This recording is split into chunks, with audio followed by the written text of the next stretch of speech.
Hello, YouTube. It's been a hot minute. Today, I want to talk about, and I did a podcast, but I don't know people like to watch videos, but I just did a podcast on it. I'll load it for next week. But there was a really interesting article that came out on Medscape this week, and it was talking about GLP-1s, the use of, the discontinuation of, and the effect or lack of on set points. And like I say, I just filmed a podcast on this. But and my podcast there's no video, so I can do it in my pajamas. But I thought this was so interesting. I thought, you know what? I'll smart myself up and actually put myself on camera to discuss it. So when we're talking about set points, we're talking about a a weight at which your body feels safe, basically.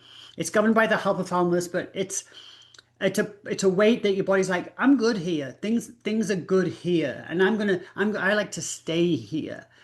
And the body will be very, very aggressive to keep you in the same place. So set points can work for you and they can work against you. So people always think they work against them because if they're trying to lower the set point, they're trying to get their body weight down and they hit a plateau and they become really resistant. So the body will come down in steps.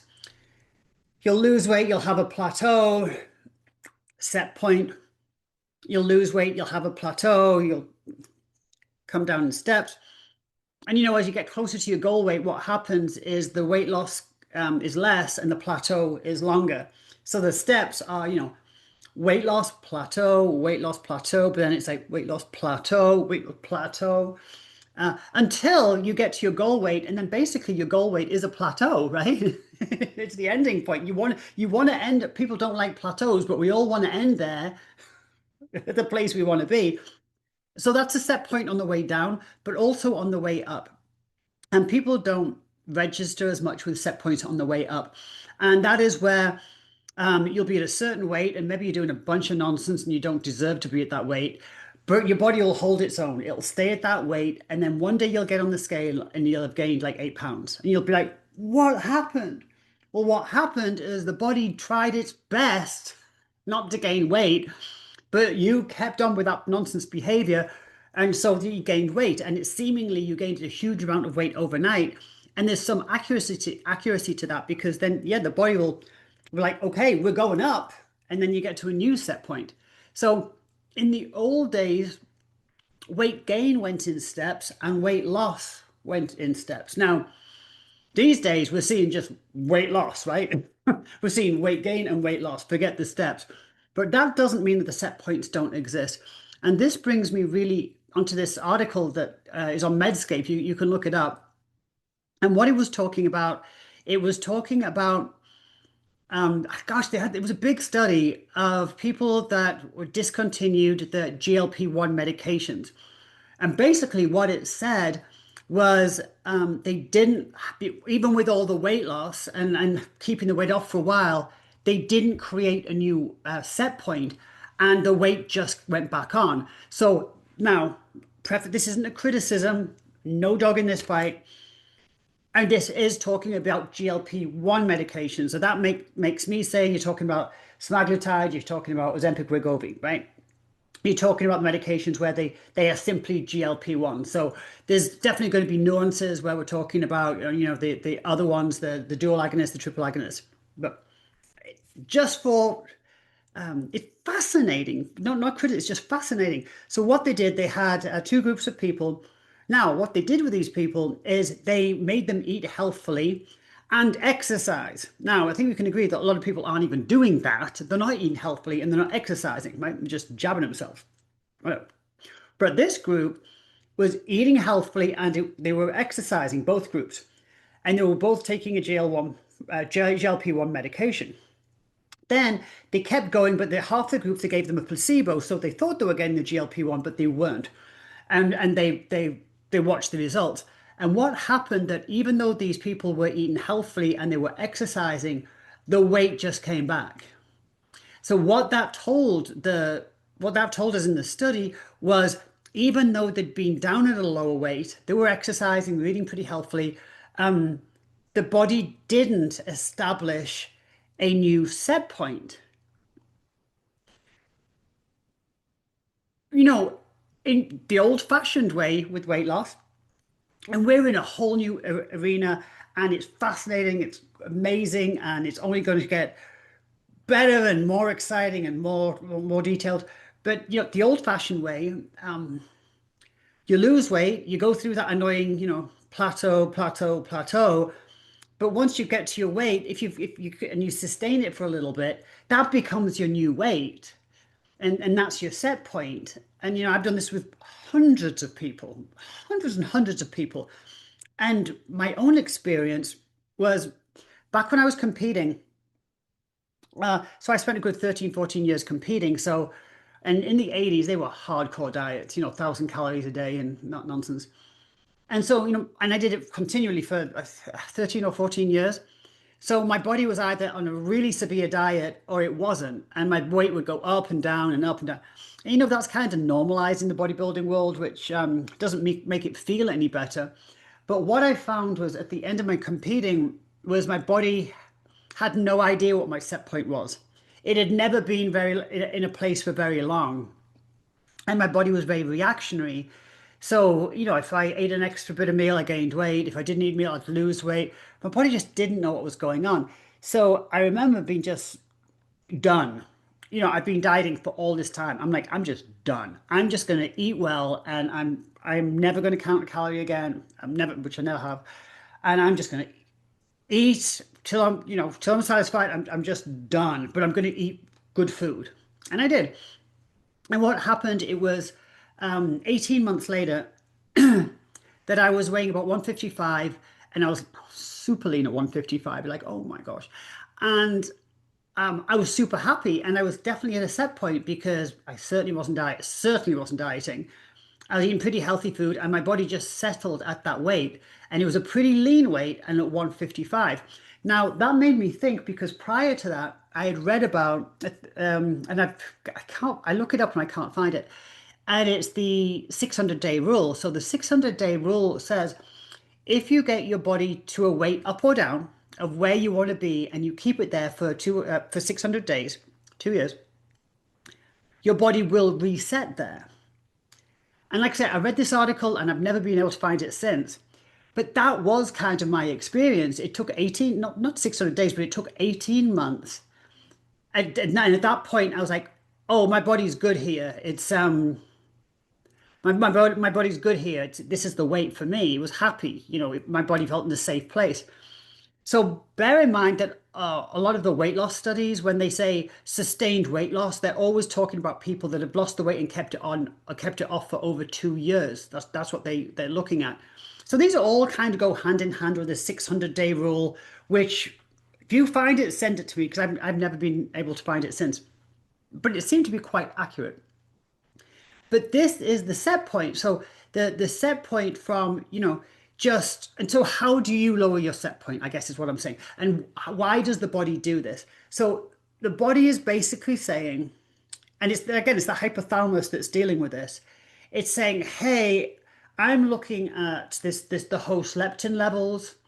I'm looking at their energy reserves, their fat levels here. I'm looking at their leptin levels, how hungry they are. I'm looking at their ghrelin levels, how full they are, how satiated they are.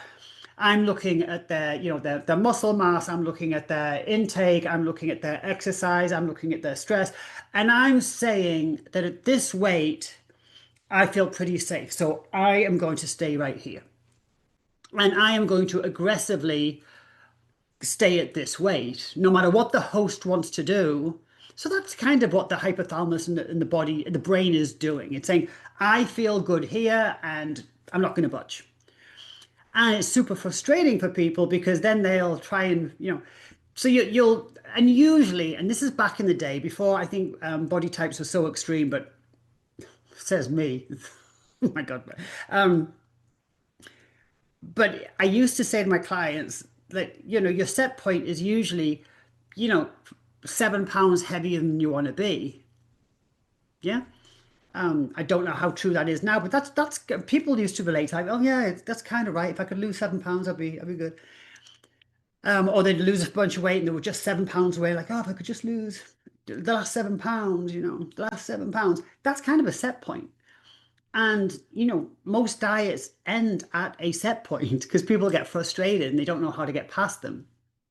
Well, the mistake with set points is when people get to them, they try and crush them, right? They're like, I want to get, I'm plateauing. I'm gonna eat less. I'm gonna do more cardio. And the body's like, don't think so. Don't think so. Because the body's got all these tools. It's like, I'm just going to make you hungrier. I'm just going to increase your cravings. I'm just going to reduce NEAT, which is a subconscious exercise. That's a big topic.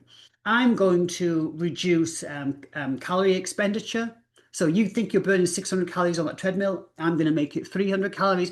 The body's got all these tools that if it feels like the host is stressing it out, it's like, I'm not doing that. I'm going to stay right here. I'm going to dig my heels in and I'm going to use all these tools so what you're doing won't work. And that's because the person's pushing too hard. Um, Now, I think there's always been this impatience, but it's especially prevalent now, right? The impatience, we want results right now. But patience is our greatest tool when it comes to body composition. Patience building muscle, patience losing weight, uh, consistency, things taking time. This has been proved over and over and over again. And what actually works at lowering a set point is, staying true to the environment you're creating. If it is weight loss, I mean, same for muscle building, but not stressing the body out, not putting in a place that it's going to just fight back. It's going to dig its heels in. So what has been shown to work to reduce your set point, to bring your body weight down, and it be a happy, safe place. The first thing is muscle. So the more muscle you have on your body, um, muscle is metabolically active. So muscle burns calories just by sitting there looking pretty. It's burning calories, so that's good. Muscle is enables us to actually transport carbohydrates without the need for insulin, so we don't have to release as much insulin, which is great. And also, muscle is where we store, 75% of our carbohydrates, so it's a storage site. So when we build muscle, it's a tool for a lower set point permanently. I mean, it's a permanent environment. The muscle is there. It's not there one day and gone the next. It's there. So, it's the permanent answer for a lower set point. Then, of course, we've got a high protein intake. High protein because high protein actually releases our own GLP1. Go figure. It doesn't last as long, but we produce our own. And obviously, it promotes the maintenance of that muscle that you build. And also, it's none of it's sexy, or is it? But it's the sleep, it's the lower stress, lower inflammation. When you create this and you sustain this, this completely allows for a lower set point because the body feels safe. It's like I've got all this muscle, I've got this food to feed this muscle. I'm not that hungry. Insulin's lower because we've got all this muscle, so my inflammation's lower. And wow, you're getting some good sleep. Phew, yeah, I'll lose a bit of weight. I'm happy about that. I'm not stressed about that. I'm simplifying it, but this is what I'm talking about, set points. And with set points, people try and punch them and they're trying like, I'm just going to slam the body and do 2 hours cardio a day and I'm going to eat less calories and it just won't work. Body's way smarter than our dumb actions. I actually say that in my book. So that's the set point, and this is how you get to yourself to a lower set point. I mean, this is what I've coached for virtually 30 years, but there's a patience factor to this. Now, when my clients understand it, they don't like it, but before you know it, you know how fast time goes by. Before you know it, they've created this new place, and having a lower set point allows you to do some fun stuff. You can have the fun meal, you can do this, you can miss some training. The body's fine. It's safe. It's not just going to dump a bunch of fat on you because you had a bad meal. So we can easily create a new set point for ourselves. It takes a little bit of time, but it's not actually hard work. The work actually comes from being consistently moderate, like not stressing the body, but consistency, consistent training, consistently good sleep, consistently high quality food. I forgot about that. Muscle protein. I mean, if you're trying to lower your set point on ultra processed food, it won't work. It won't work because inflammation is largely dictated to by your gut health. And if you've eaten a lot of processed food, it won't work. And people keep trying. People keep trying and trying. And I will lose weight eating junk. I will look better eating junk. I will do what I want and look a certain way. No, you won't. No, you actually won't. And you'll waste a lot of time trying. So now I'm sure I did a podcast on this, but I jest with that because I also have a lot of sympathy, especially for the younger generation. Because, if you're under the age of 40, you were brought up in processed food. I'm 58, I was not brought up in processed food. I was competing by the time I was 17. So even if there was processed food, I wasn't eating it, but I wasn't brought up on it at all, at all. And I think that really is a huge advantage because the younger people, and I'm talking about younger, anybody under the age of 40, the fast food industry got started in the late 1960s. If you were born in the 70s, even, you were probably exposed to fast food as a kid. And back then, it was actually thought of as really convenient. Now it's changed and morphed, and let's just, I get it's a real thing, the food preference, and the addiction to processed food, but that still doesn't take away what the truth is. And the truth is that even if your calories are a certain way, you won't get the body composition you want on processed food. You won't. You won't. Because it will impact your gut health, and your gut health is going to impact your liver. And if your liver's not working right, then forget it. Forget what you want with your body composition. So yeah, the set point is lowering your set point is absolutely a function of muscle, protein, um, low insulin, low inflammation, good sleep practices, and just healthy foods. Not saying I've never had some processed food, but it's got to make up like less than 10% of what you eat in a day. Um, so going full circle here, going back to that Medscape article, and the reason that it fascinated me is like, wow, so okay, so these people lost a lot of weight on the GLP-1s. So they lost weight, they had lower insulin, they had lower inflammation, all this good stuff, but the body didn't recognize it as as an actual change. The body didn't recognize it as an actual adaptation, did it? So because as soon as these people didn't take the medication, like their body weight went straight back up. And these were people that were exercising and eating pretty good. The body went straight back up. So they didn't enjoy the benefit of having created a new set point. And this is just, I mean, go with me here because it's just fascinating because we don't know what's coming, but it's just, I hear, um, oh gosh, I'm going to, when I come off this, I'm going to do this. I'm going to use this for 6 months and then do this and but can you? I don't know. I mean, then there's the argument for microdosing, maybe that, and do you have to take it forever? Is that such a bad thing? Like we brush our teeth every day. Is it a bad thing if it saves somebody's health? So again, I don't have and I really don't have an opinion on this, and I really don't because I'm really just watching this and I'm fascinated by it. But that was a startling article for me to read. That with even with the weight loss, the lower inflammation state, the lower insulin, they didn't enjoy the benefit of having created a lower set point. Wow. Now, try not to plug my products in every video, but it also made me think about my own products. My 5-amino 1-MQ and my SLU PP332 that work on completely different pathways. So, they create changes in body composition, they preserve muscle, reduce the size of the fat cell, they increase lipolysis, the liberation of the fatty acids, all of these things, but they're working on different pathways. So they're more supported than they are the aggressive nature of these weight loss medications. So I would like to say that they the results they have, which are, I feel, are dramatic. My 5-amino-1-AQ, my SLUPP332, for me, they've been an absolute complete game changer. And I feel like anybody in their 40s and above should really consider them because of the muscle preservation and your face doesn't fall to the floor and all that. But also, they're more supportive. And if you add to them good behaviors, you will benefit of the lower set point. You know, you're not going to just rebound straight back up.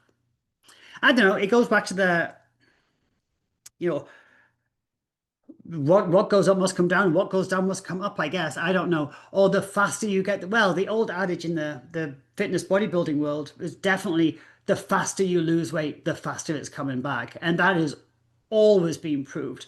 Crash that weight off, you will get slammed so hard, it will come back so quick. And there is a study, and I'm going to get the numbers wrong. It's in my book, but they did this study on mice, and I'm going to get the numbers wrong a bit, but they put these mice on a calorie control diet and to bring them down to the goal weight. Now, I don't know if the goal weight is of a mouse. I don't know. But anyway, maybe they were rats. I don't know. And so they brought these mice down to their goal weight. And let's just say it took, 10 days for them to bring their weight down. Then they took them off the diet and it took, 30 days for them to put all the weight back on. Then they put those mice, rats, whatever, on a diet again, the same diet, and it took them 20 days to lose the weight. And when they took them off, they gained the weight back in 10 days. So what happens with this constant this cycle of dieting, the weight loss at first is fast and the weight regain is slow, but you do it again and the weight loss is slow, but the rebound is like 3 times as fast. Anyway, I just thought it was fascinating. You can look it up yourself. Medscape, it's an article that came out this week, this being December the 7th, 2025. But set point theory, it is fascinating. I've experienced it. I've coached hundreds of people through it. And it was just interesting to me what they were saying about the GLP-1s and them not enjoying the benefits of a lower set point.